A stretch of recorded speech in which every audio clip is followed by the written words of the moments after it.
event. Radio Algeria International, our voice in the world.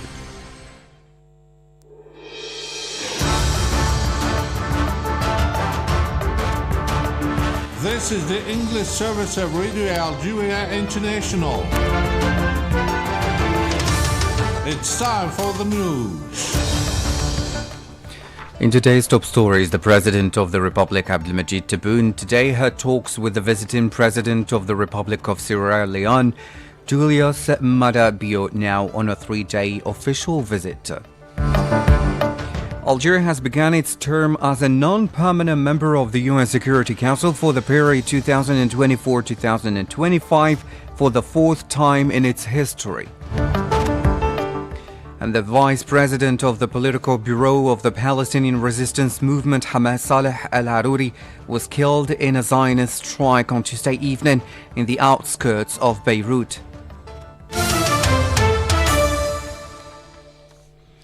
Hello and welcome to Radio Algeria International. I'm Jamal Filmani. The President of the Republic, Abdelmajid Tebboune, today had talks with the visiting President of the Republic of Sierra Leone, Julius Maada Bio, now on a 3-day official visit. President Tebboune has granted an official welcome to the President of Sierra Leone, during which they made an assessment of the several forces of the National People's Army who saluted the two presidents. Earlier, Mr. Maada Bio has laid a wreath of flowers at the Martyrs' Monument in memory of the martyrs of the glorious War of National Liberation. He was accompanied by the Minister of Foreign Affairs and the National Community Abroad, Ahmed Attaf. The President of Sierra Leone is on a 3-day visit to the country. As you followed in our top stories, Algeria has begun its term as a non-permanent member of the UN Security Council for the period 2024-2025 for the fourth time in its history. As part of the inaugural ceremony, the permanent representatives of the 5 new members of the Security Council placed the national flags of their respective countries in the famous media stakeout area in front of the entrance of the Security Council chamber. The other new non-permanent members of the Security Council are Sierra Leone, South Korea, Guyana and Slovenia. Said Bourazi has more details. At this official ceremony, the permanent representative of Algeria to the United Nations, Ambassador Ammar Benjama, reaffirmed the unwavering commitment of the Algerian diplomacy on the instructions of the President of the Republic, Abdelmajid Tebboune, to contribute actively to promoting the values of peace and the virtues of dialogue in order to overcome differences and strengthen international cooperation. Today, I have the honor and the privilege to raise the flag of Algeria as an elected member of the Security Council. This act marks the start of our mandate as the representative of both the African and the Arab regions. In the current difficult context where collective security, diplomacy and multilateralism are tested, the Algerian delegation, under the guidance of the President of the Republic, Mr. Abdelmajid Tebboune, will work with all members of the Security Council for upholding the purposes and the principle of the United Nations Charter and for the maintenance of international peace and security. In this endeavor, Algeria will be the voice of the oppressed people and those still under foreign occupation to fulfill their right to self-determination. Naturally, the plight of the Palestinian people will be high in our agenda.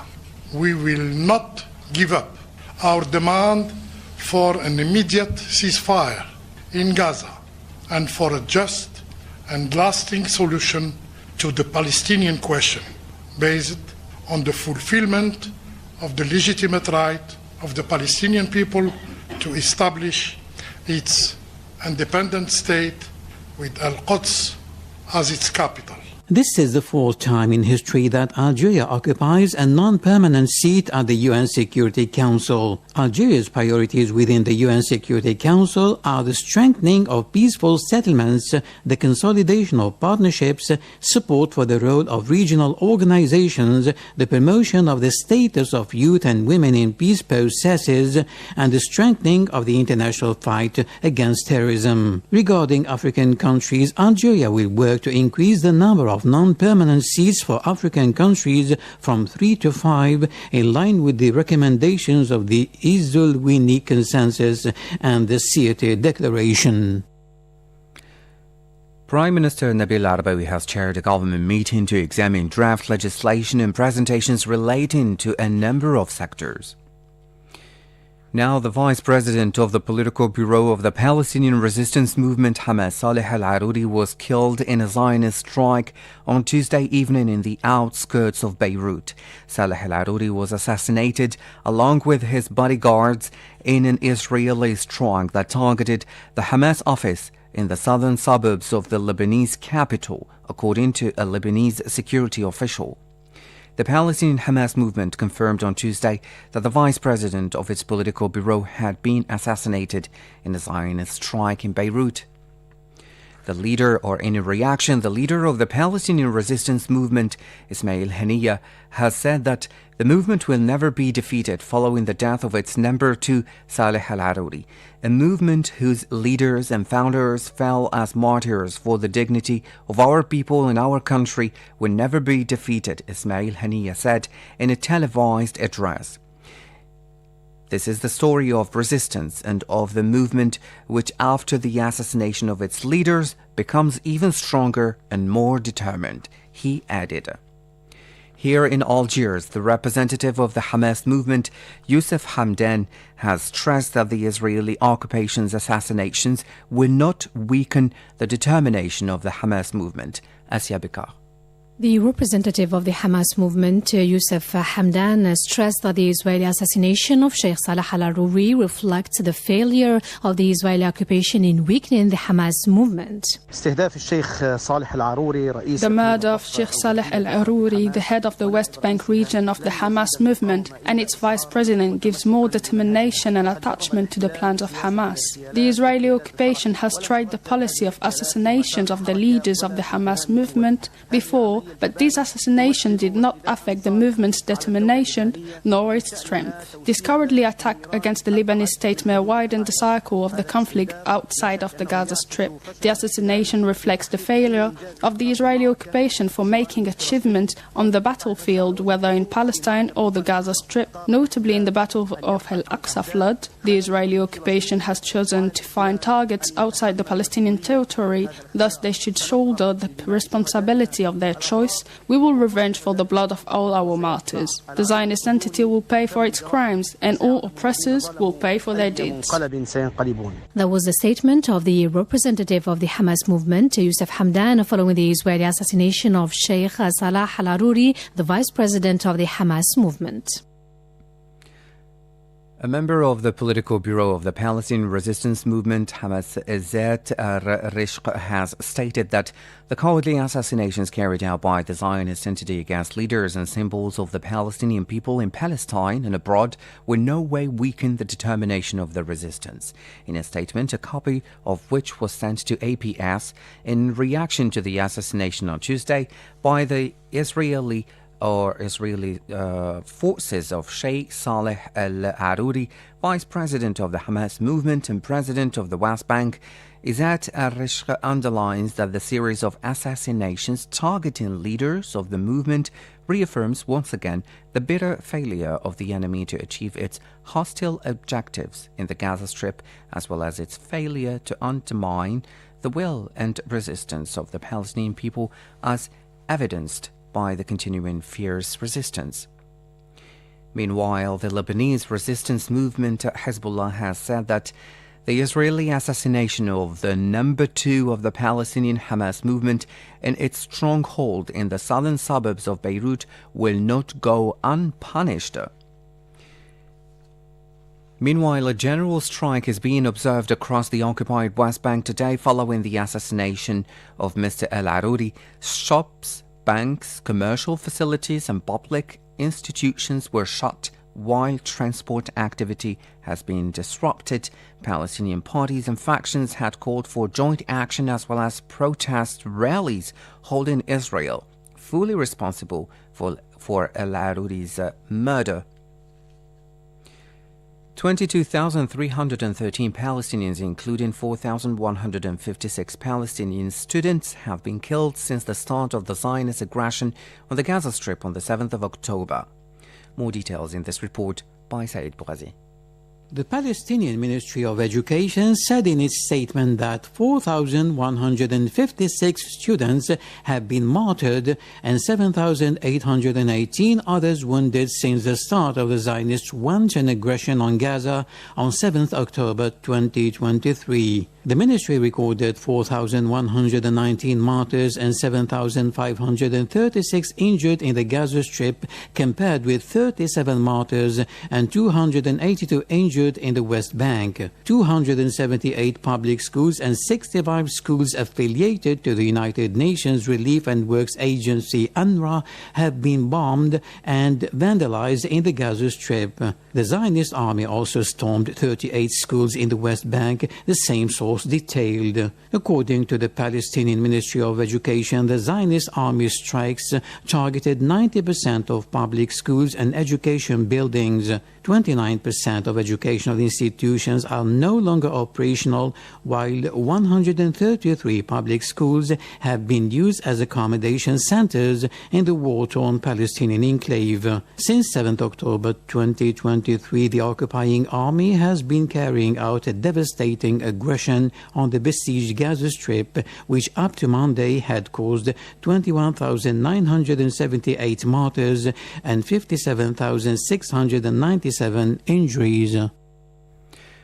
In New York, at the noon briefing, the associate spokesperson for the Secretary General, Florencia Sotonino, said the Office for the Coordination of Humanitarian Affairs, OCHA, reports that heavy Israeli bombardments continue, as does fighting between the occupation Israeli forces and the Palestinian resistance movement.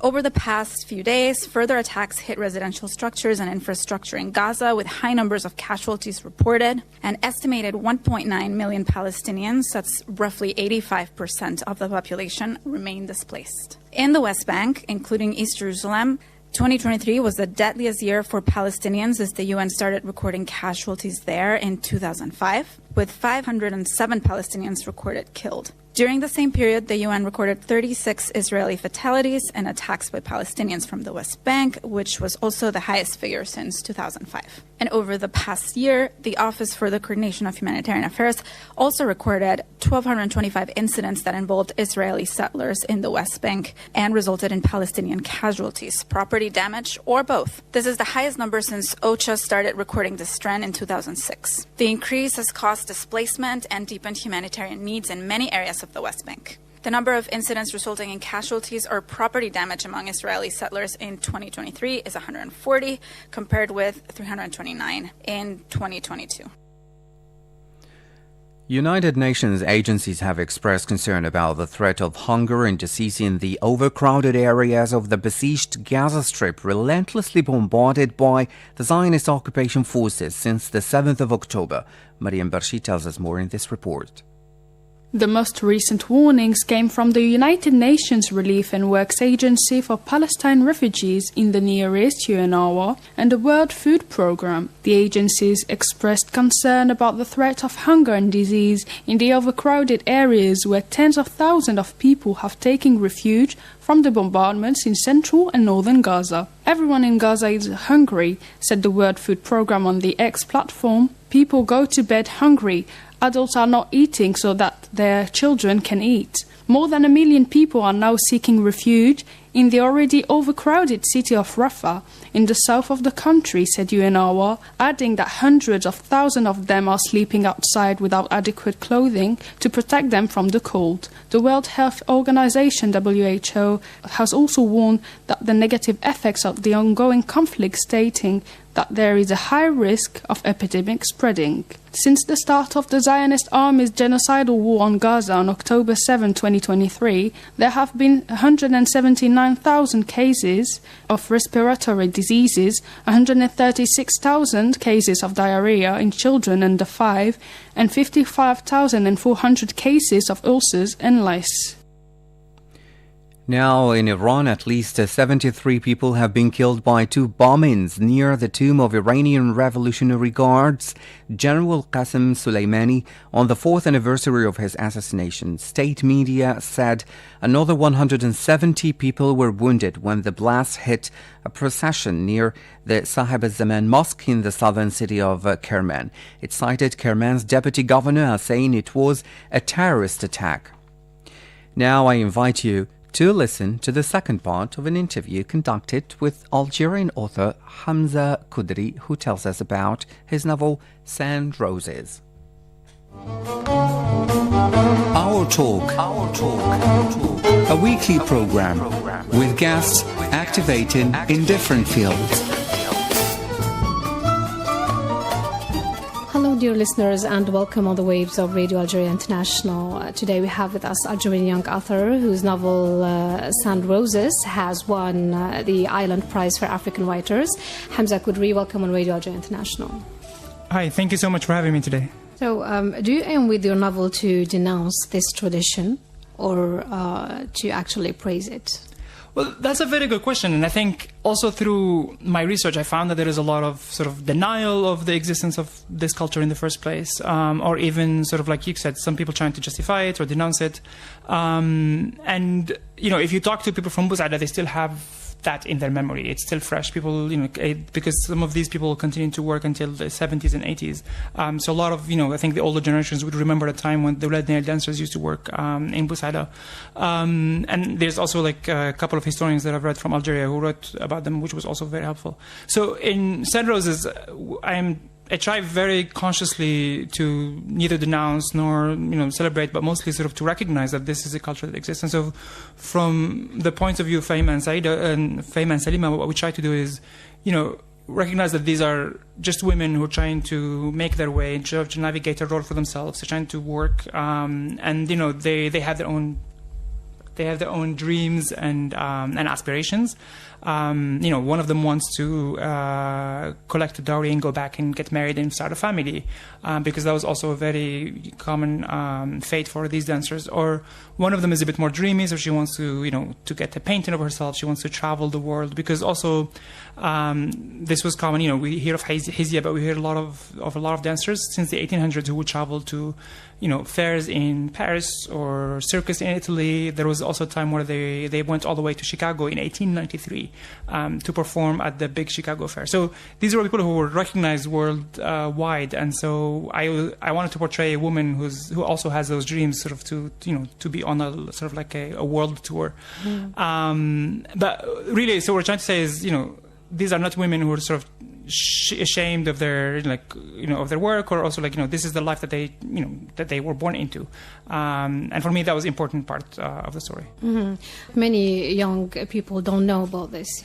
Not at all. I think most of the people that I've talked to either know very little or nothing about the Red Nail dancers. You know, we hear of Red Nail, I think, sometimes. And especially that they have this aspiration of going abroad and starting their career abroad. It's something that we hear nowadays for artists and everything, but it's a little bit weird to hear that back then it existed. Yeah, and we think it's very novel and unique to our generation. But and then I think in that sense, sort of, Sand Roses, I think, has sort of like that eternal or sort of universal sort of lesson, you know, because, you know, it's easy for people nowadays to identify with these dreams. But yeah, it definitely was pretty much part of the reality back then. That's good. As we said at the beginning of our talk, your novel Sand Roses won the Island Prize? Yeah, so Sand Roses was the runner-up. So yeah, so it was the third place for the Island Prize, yeah. Okay. Correct. Tell us about this prize. So really, I think the Island Prize was, for me, sort of the door into the whole publishing world. As in, you know, I had worked on Sand Roses since 2016. between research and writing and revision and stuff like that.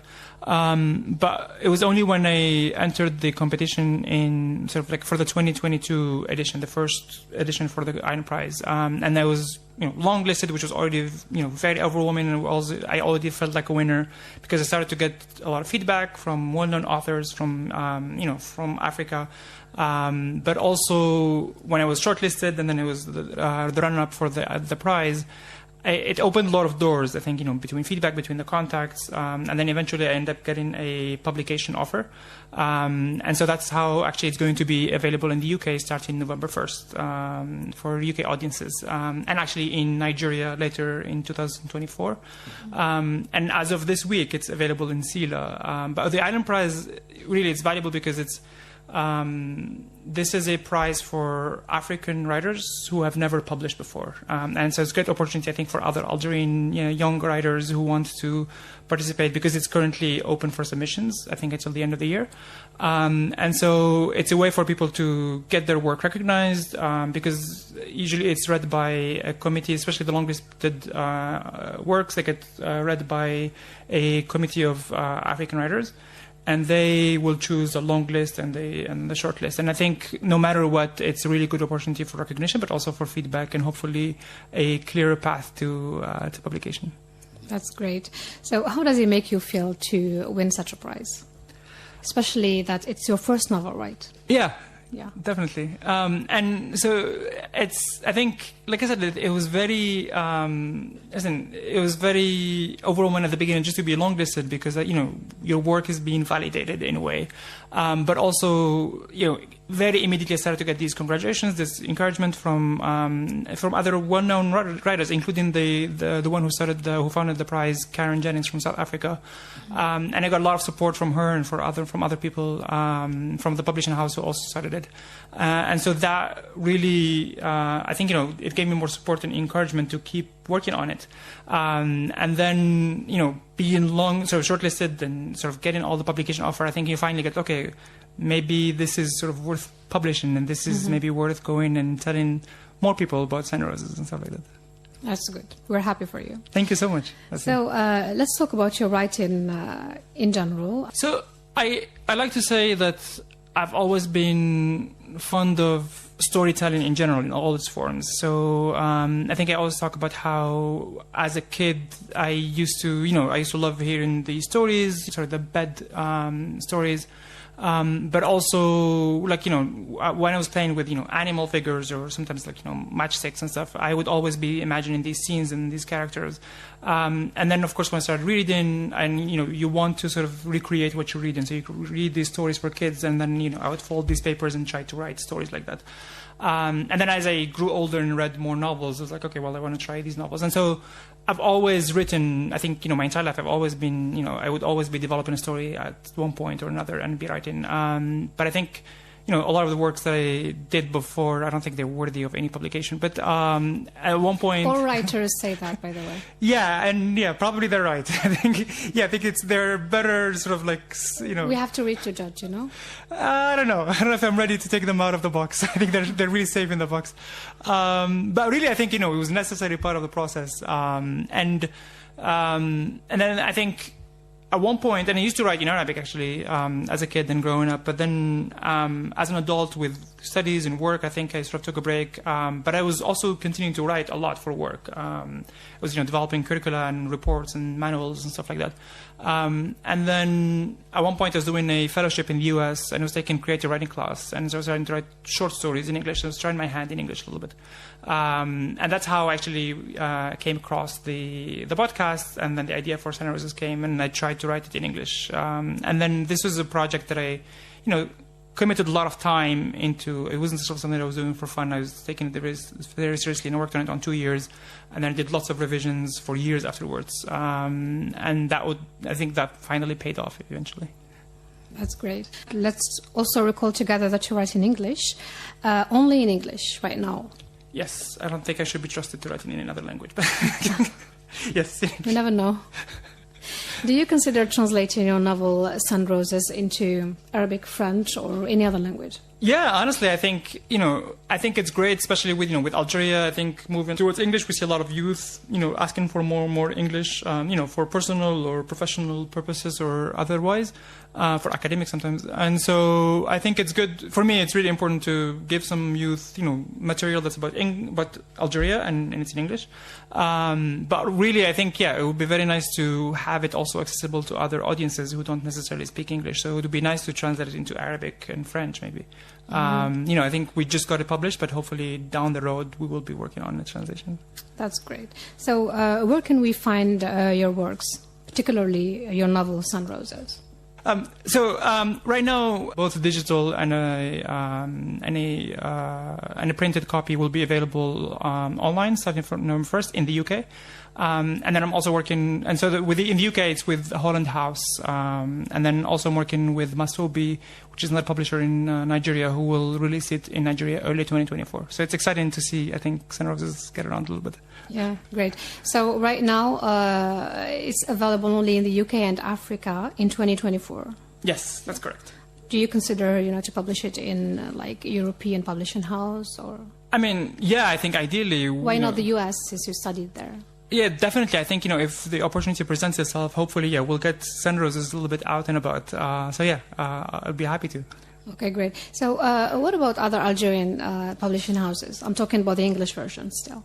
Did you at least try to present your work to them and to tell them that you want to publish it the way it is? Yeah, and actually, I had the chance to talk to quite a few publishers in Algeria, and I think, between sort of a little bit with the economic crisis recently, and then also, I think the capacity to edit a book in English, because you need an editor, you can't sort of just publish it. I think, some of them are very nice and kind, but I think I don't think they were ready for a book in English, and so I was very grateful for, Madame Najm at Daliman, who really supported the project. Hopefully this would, if anything, it would help get some more other Algerian authors the chance to publish here. I've seen quite a few others have published with other publishers or on their own, but hopefully there will be more hope for Algerian youth to publish here in English.